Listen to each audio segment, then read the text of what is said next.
नमस्कार, आप देख रहे हैं हमारी खास पेशकश आपका अफसर। और आपका अफसर में आज बात होंगी south west district service legal service authority की सेक्रेटरी नेहा प्रिया जी के बारे में, और उनसे जानेंगे कि ये जो बड़ी जिम्मेवारी है ये जमीन पर किस तरह से इसको निभाती हैं और इसके अलावा लोगों को इसका क्या फायदा मिलता है।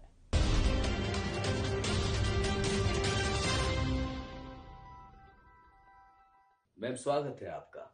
पहला सवाल यही है कि जो लीगल सर्विस अथॉरिटी है, खासकर जो इसका मकसद है, वो हमारे दर्शकों को बताइए। नमस्कार, मैं नेहा प्रिया हूँ, south west district legal service authority की secretary. We are functioning under the Delhi state legal service authority और हमारा मोटो है न्याय सबके लिए। ये जो अथॉरिटी है ये एक कोशिश है उन लोगों तक पहुंचने की जो किसी भी वजह से न्याय से वंचित रह जाते हैं।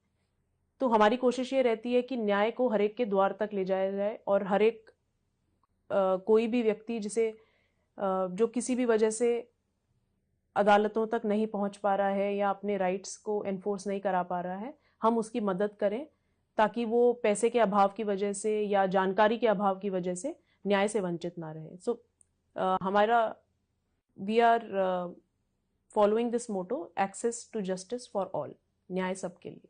ये बड़ी चीज है मैम, क्योंकि आज के दौर में एक तो बड़ी समस्या ये है कि अपने राइट्स के बारे में लोगों को नहीं पता है, और दूसरी बड़ी बात ये है कि जो बहुत शानदार पंक्ति है, आपका जो मोटिव है इस अथॉरिटी का कि न्याय सबके लिए, वो जो सब है उसको एक तो अवेयरनेस की दिक्कत है, दूसरा फाइनेंशियल।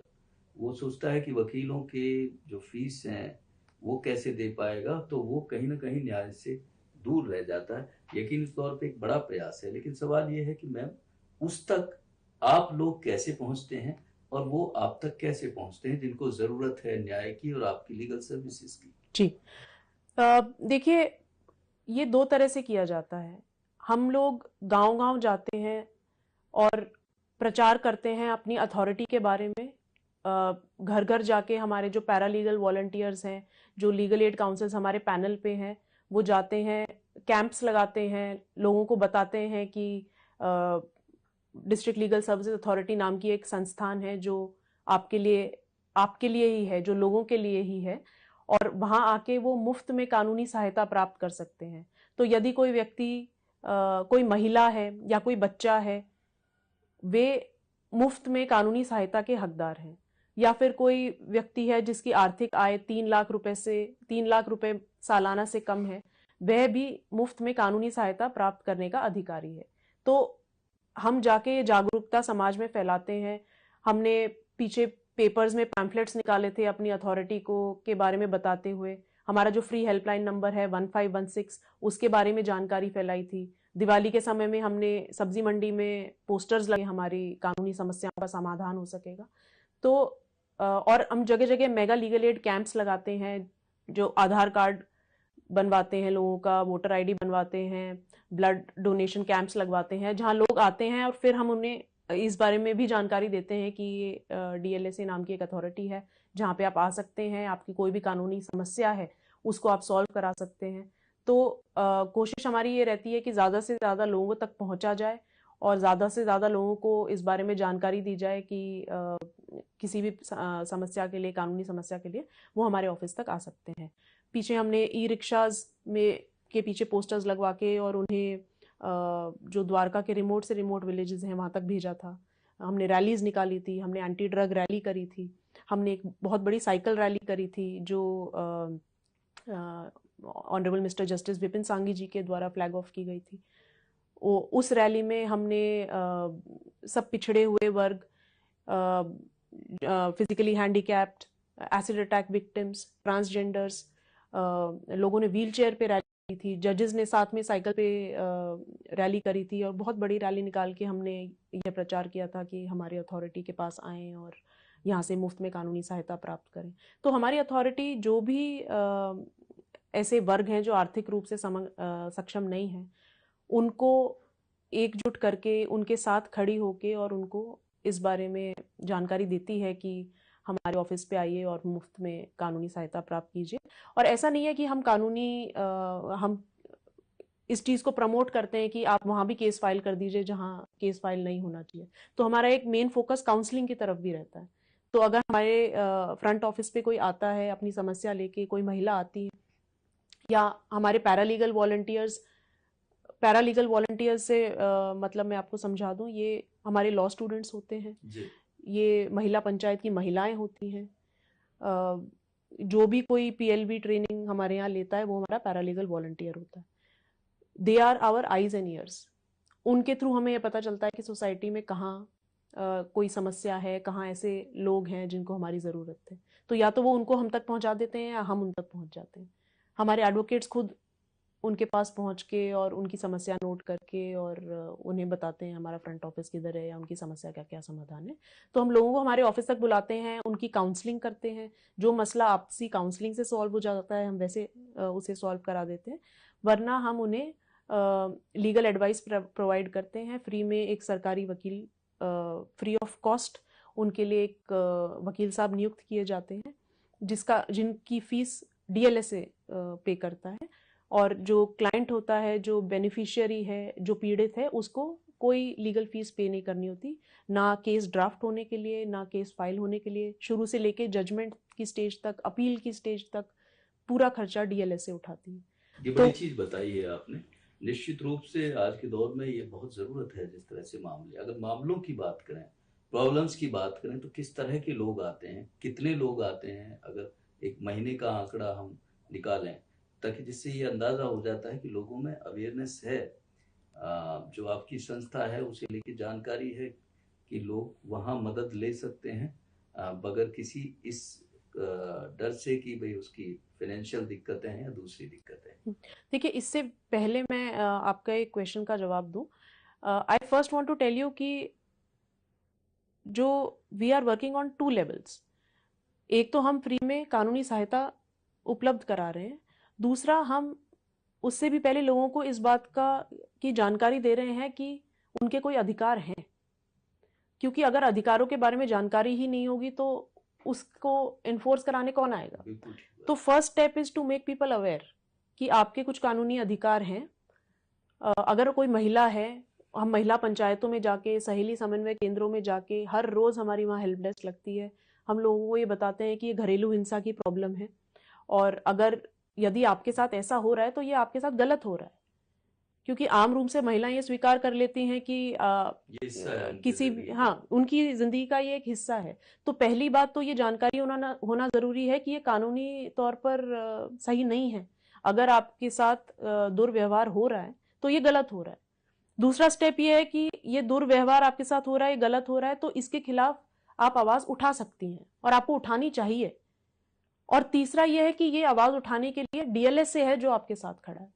देखो मैम, ऐसी भी मुश्किल आती है कि आप साथ खड़े होने के बाद जो समस्या है वो अमूमन समाज में ये मानी जाती है कि टूटन शुरू हो जाती है। अगर वो अपने अधिकारों के लिए लड़ेगी तो जाहिर सी बात है जो दूसरा पक्ष है वो पूरी तरह से खिलाफ हो जाता है, और जो एक मेल जोल या यूं कहिए कि संभावना है घर में, वो टूटने की स्थिति ज्यादा बन जाती है। उसमें तो बड़ी दिक्कत हो जाती है महिला के लिए। उसके लिए क्या?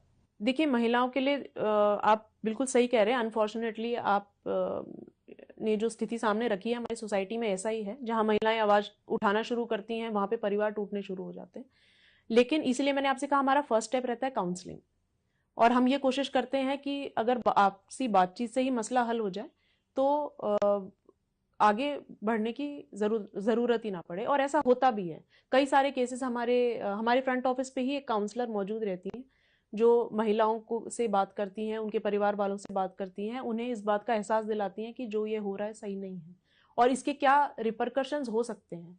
तो जिस प्रकार महिलाओं को ये बात नहीं पता है कि उनके साथ जो दुर्व्यवहार हो रहा है ये सही नहीं है, उसी तरह कई पुरुषों को भी ये बात नहीं पता है कि महिलाओं के साथ दुर्व्यवहार करना एक कानूनी अपराध है।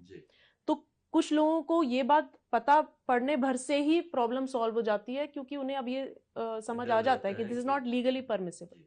तो ऐसा नहीं है कि परिवार सिर्फ टूटते हैं और जुड़ते नहीं हैं। कोशिश हमारी यही रहती है। इसलिए था कि कोई महिला अगर इस हद तक जाती है और व्यक्ति कोई मानता नहीं है तो उसे परिवार से अलग होके वो फिर वहाँ जो अपनी लीगल अथॉरिटी है, सर्विसेज हैं, वो क्या अंत तक उस महिला के साथ रहती हैं? हाँ जी, देखिए हमने we have made provision for night shelters. There are lot of NGOs जो हमारे साथ एसोसिएटेड हैं। जी। कई सारे चिल्ड्रन होम हैं, महिलाओं के लिए आश्रय घर हैं, जो कोई भी बेसहारा महिला को सहारा देते हैं, वो भी फ्री ऑफ कॉस्ट करते हैं। There are lot of you know noble minded people. Dwarka में बहुत हैं ऐसी संस्थान। जब मुझे इस बारे में पता चला, इवन आई वाज सरप्राइज्ड कि ऐसे फाइनेंशियल लोग, उनको इंडिपेंडेंट बनाने की दिशा में भी कुछ ऐसी स्थिति हाँ, बनती है कि वो यस, एनजीओ या इस सो तरह के लोग आते हैं सामने? बिल्कुल। तो कई ऐसे बच्चे हैं जो 2-3 साल की उम्र में किसी होम में गए जी। और आज के दिन वो पोस्ट ग्रेजुएट करके और नौकरी कर रहे हैं।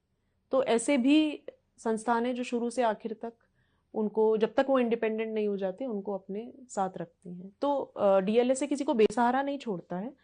अगर किसी महिला को वाकई में आवश्यकता है तो वो नाइट शेल्टर का प्रयोग कर सकते हैं। हमारे चिल्ड्रन होम है, विमेन होम, वहाँ जाके और they can find shelter for themselves. अच्छा मैम, एक और आपने जानकारी दी कि आपका जो हेल्पलाइन नंबर है 1516, हेल्पलाइन नंबर 1516 1516। 16, तो उस पर किस तरह की कानूनी सहायता मिल जाती है? देखिए, अगर रात को 12 बजे भी कोई महिला है जो डोमेस्टिक वायलेंस का शिकार हो रही, या कोई पुलिस में कंप्लेंट करने जाता है, किसी की एफआईआर दर्ज नहीं की जा रही है, या किसी को घर से बेघर कर दिया जाता है, तो अगर वो 1516 पे कॉल करेंगे, हमारे वकील साहब वो कॉल को आंसर करेंगे, तुरंत उसकी कोई रेमेडी बताएंगे, और अगर ज़रूरत पड़ी तो उनके पास जाके और उनका जो भी केस दर्ज होना है वो कराएंगे। घर पे संबंधित अधिकारी से भी बात होती है। We are constantly in touch with the police stations, with the DM office. तो DLSA is not only limited to filing cases in court. जी. We go out in the society as well. हमारा we have good personal relations with all these organizations जो पूरा justice dispensation system का हिस्सा है, चाहे वो जेल हो, चाहे वो पुलिस हो, चाहे वो एग्जीक्यूटिव हो। we have network with all of them. तो जिस तरह की भी सहायता जहाँ ज़रूरत पड़ती है, हम उपलब्ध कराते हैं। एक और भाव रहता है कि जो कानूनी सहायता जो सरकारी सिस्टम है या सरकार के तहत मिलती है, उनमें इतनी गंभीरता या यूं कहिए कि इस तरह से एक विश्वास नहीं होता जो प्राइवेट व्यक्ति जो पैसे देके करते हैं। ये एक ऐसा माइंडसेट बना हुआ है। तो ऐसी स्थिति में आप दर्शकों को या लोगों को किस तरह से इंश्योर करेंगी, भरोसा देंगे कि जो आपकी अथॉरिटी है, उसमें जो काउंसिल हैं, उसमें जो एडवोकेट हैं, वो बेहतर होते हैं और बेहतर उनकी मदद कर सकते हैं? देखिए, एक there is a very rigorous selection process. हमारे जो पैनल पे एडवोकेट्स होते हैं, वो एक इंटरव्यू प्रोसेस के थ्रू सिलेक्ट होके आते हैं, और इंटरव्यू बोर्ड में हमारे जो डिस्ट्रिक्ट लीगल सर्विस अथॉरिटी के चेयरपर्सन होते हैं, जो कि श्री नरोत्तम कौशल जी हैं, हमारे प्रिंसिपल डिस्ट्रिक्ट एंड सेशन जज, वो रहते हैं। 2 सीनियर सेशन जजेस रहते हैं, द्वारका बार के प्रेसिडेंट रहते हैं, एंड आई एम देयर। ये पांचों लोग, हम पांचों लोगों का बोर्ड होता है जो बेस्ट से बेस्ट एडवोकेट्स होते हैं, उन्हें ही अपने पैनल पे लेते हैं। तो उनकी मेरिट तो देखी जाती है, साथ ही साथ उनका सोसाइटी के लिए कुछ करने का कोई जज्बा है कि नहीं है, ये एक बहुत इंपॉर्टेंट क्राइटेरिया रहता है सिलेक्शन का। तो हम ऐसे ही लोगों को, जो पब्लिक स्पिरिटेड एडवोकेट्स हैं, उनको ही अपने पैनल पे रखते हैं, ताकि वो 100% देके और अपने जो भी हमारे डीएलएसए से मदद मांगने आता है व्यक्ति, उसकी पूरी से पूरी मदद कर सके। तो इस बारे में आपको चिंता करने की कोई ज़रूरत नहीं है कि आपको best of the best advocate से रिप्रेजेंट नहीं कराया जा रहा है। They are sound in knowledge of law and they are also good human beings. These are the 2 criteria that we have for एक और बात आती है, डीएसएलए के थ्रू जो भी लीगल आपके काउंसिल हैं या एडवोकेट हैं, वो जो प्रोसेस चल रहा है किसी की मदद करने का, कोई भी व्यक्ति है, तो वो सही दिशा में वो उसकी मदद कर रहे हैं, ये भी कोई तरीका है कि उस प्रोसेस को जांचने का कि जो आपकी तरफ से लोग अपॉइंट किए गए वो उनकी ठीक से मदद कर रहे हैं? जी बिल्कुल, there are random inspections that happen. मैं खुद जाके कोर्ट्स में जहाँ हमारे सरकारी वकील या डीएलएसए के एडवोकेट्स अपीयर हो रहे हैं, I go and inspect for myself that whether they are being whether the client is being properly represented or not. Secondly, हम किसी भी क्लाइंट की कभी भी केस फाइल उठा के देख लेते हैं, रैंडमली उनको बुला लेते हैं सवाल जवाब के लिए, if we feel that proper steps are not being taken.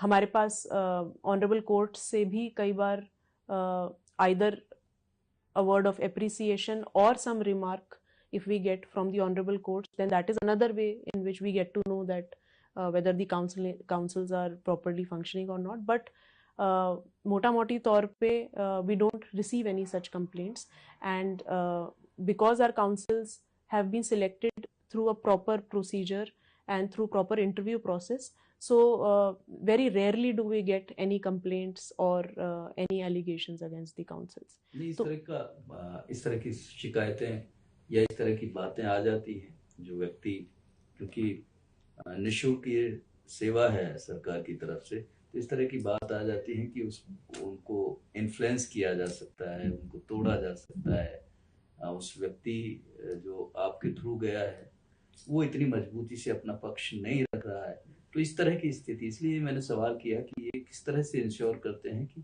ये चीजें उसी दिशा में जो न्याय सबके लिए है उसी तरह से हो रही हैं। देखिए, जैसा कि मैंने कहा, जो काउंसिल्स हैं उनके काम, फर्स्टली जब कोई केस लेके आते हैं हमारे पास, तो उसका केस एक तो ये देखा जाता है कि वो फ्री लीगल एड के लिए एंटाइटल्ड है कि नहीं है, साथ के साथ उसके केस में कितना दम है या वो एक्चुअली फाइल करने लायक है भी कि नहीं है, उसका जो क्लेम है वाजिब है कि नहीं है, ये इनिशियल स्टेज पे ही देख लिया जाता है। अब जब एक बार काउंसिल अपॉइंट कर दिया गया है, और काउंसिल्स भी हमारे स्पेशलाइज्ड हैं, देयर आर डिफरेंट पैनल्स, जैसे सिविल के लिए अलग हैं, क्रिमिनल के लिए अलग हैं, सेशंस के लेवल पे अलग हैं, फैमिली कोर्ट के लिए अलग पैनल है, तो specialised counsels in the specialised branch वो ही उस केस को हैंडल करते हैं। एंड उसके बाद, like I said, there are random inspections, we randomly look at order sheets, we talk to legal aid beneficiaries महीने में 2-3 बार, फ्रंट ऑफिस पे जाके, या जो हमारे already existing legal aid beneficiaries हैं उनसे बात करके वी इंश्योर दैट तो इस तरह द की काउंसिल्स संभावना आर, बिल्कुल नहीं होती कि वो किसी भी दबाव में या किसी भी तरह इन्फ्लुएंस नहीं, इस तरह की हो सकते हैं। संभावना मेरे सामने तो अभी तक आई नहीं है, और क्योंकि मुझे अमूमन आम लोगों में ये चला जाता है, ये मैसेज चला जाता है जी सरकारी है, उनको तो कुछ नहीं, बिकॉज दे आर बीइंग दिया पेड, नहीं है। ऐसा नहीं है, DLSA is paying the fees for the counsels and we are paying well. So because देखिए, अल्टीमेटली वो भी जो हमारी तरफ से काउंसिल्स अपॉइंट हुए हैं, दे और also officers of the court, उनके वो ड्यूटी रहती है, साथ की साथ अगर वो डीएलएसए काउंसिल हैं तो उनके ऊपर एक वो एडिशनल बर्डन है to be fair and just towards their client. So we are ensuring that monetarily उन्हें कोई हार्म ना हो, and at the same time, because they are public spirited people, they act in the best interest of the client. बड़ी शानदार बात ma'am ने बताई है। इसके अलावा देखिए, ये बड़ी चीज हो जाती है आज के दौर में, बहुत सारी दिक्कतें हम सब फेस करते हैं, और खासकर लीगल हमारे सामने एक ऐसा विषय है जिसमें हम लोग अनजान होते हैं। तो ऐसी स्थिति में ये एक बहुत बड़े साथी के तौर पे डीएसएलए होता है, लीगल सर्विस अथॉरिटीज होती हैं डिस्ट्रिक्ट लेवल पे, और मैम ने जिस तरह से बताया है वो यकीनी तौर पे एक बड़ा अंधेरे में जब आप गिर जाते हैं, बड़ी रोशनी की तरह होती है। मैम, एक आखिरी सवाल, और जिस तरह से कोविड में बहुत सारे केसेस आए जी, उसमें किस तरह से डीएसएलए ने मदद की और कितने लोगों को मदद कर चुके हैं, आप अगर बात करें तो? देखिए, कोविड एक बहुत, जो भी फर्स्ट वेव और उससे भी जब सेकेंड वेव का कहर टूटा था, तो DLSA was there for the people.